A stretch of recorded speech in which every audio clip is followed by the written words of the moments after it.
نحمد و نصلی علی رسولہ الکریم اما بعد فاعوذ باللہ من الشیطان الرجیم بسم اللہ الرحمن الرحیم رب اشرح لی صدری ویسر لی امری واحلل عقدۃ من لسانی یفقہوا قولی۔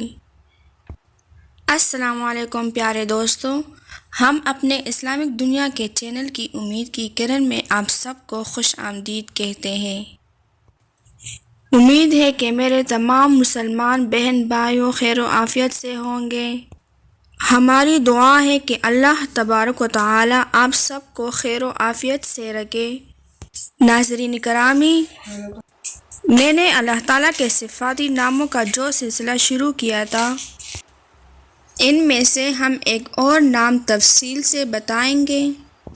ویڈیو شروع کرنے سے پہلے آپ سب سے گزارش ہے کہ جس نے ابھی تک میرے ویڈیو کو سبسکرائب نہیں کیا ہے تو برائے مہربانی ہماری چینل کو ضرور سبسکرائب کریں اور ساتھ میں بیل بٹن کو دبانا نہ بھولیں۔ تو چلیے ویڈیو کا آغاز کرتے ہیں۔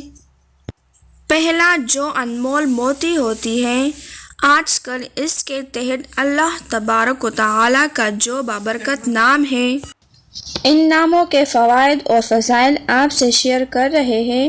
آج میں آپ لوگوں کو اللہ تبارک و تعالی کے ناموں میں سے 8 نمبر کا نام المہیمن کے بارے میں بتانا چاہتی ہوں، جس کی لغوی معنی ہے پوری نگہبانی کرنا۔ ظاہر سے، باطن سے، دائیں سے، بائیں سے، اوپر سے، نیچے سے، ہر طرح سے ہر چیز جو ہے اس کی نگہبانی کرنے والا اس کو کہتے ہیں۔ المہیمن، یہ اسم اعظم قرآن مجید میں 1 مرتبہ آیا ہے۔ سورۃ حشر میں المؤمن المہیمن العزیز الجبار المتکبر۔ المہیمن کا وظیفہ کرنے کا ایک بہت بڑا فائدہ یہ ہے کہ دل کی مراد پوری ہو جاتی ہے، اور آج کل سب کی دل کی مراد ہوتی ہے۔ کوئی چاہتا ہے میری شادی ہو جائے، کوئی چاہتا ہے میرا کاروبار میں ترقی ہو جائے، کوئی چاہتا ہے میں اپنے باس کی نظر میں اونچا مقام حاصل کروں۔ وظیفہ کرنے کے ساتھ ساتھ 5 وقت کی نماز ادا کریں اور اللہ تعالیٰ سے اپنے لیے اور اپنے تمام مسلمان بہن بھائیوں کے لیے دعا ضرور کریں۔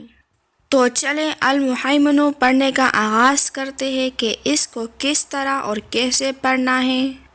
یا مہیمن، اے نگہبان، جو شخص یا مہیمن کو پڑھا کرے گا اس کے ظاہر و باطن میں نور پیدا ہوگا۔ اگر 2 رکعت نماز نفل پڑھ کر 100 مرتبہ پڑھا جائے تو ہمیشہ آفتوں سے محفوظ رہے گا۔ سفر میں پڑھنے سے مسافر بخیریت واپس منزل مقصود پر پہنچیں گے۔ والسلام، اور میری دعا ہے اللہ تعالیٰ تمام مسلمان بہن بھائیوں کو اپنی عافیت میں رکھیں۔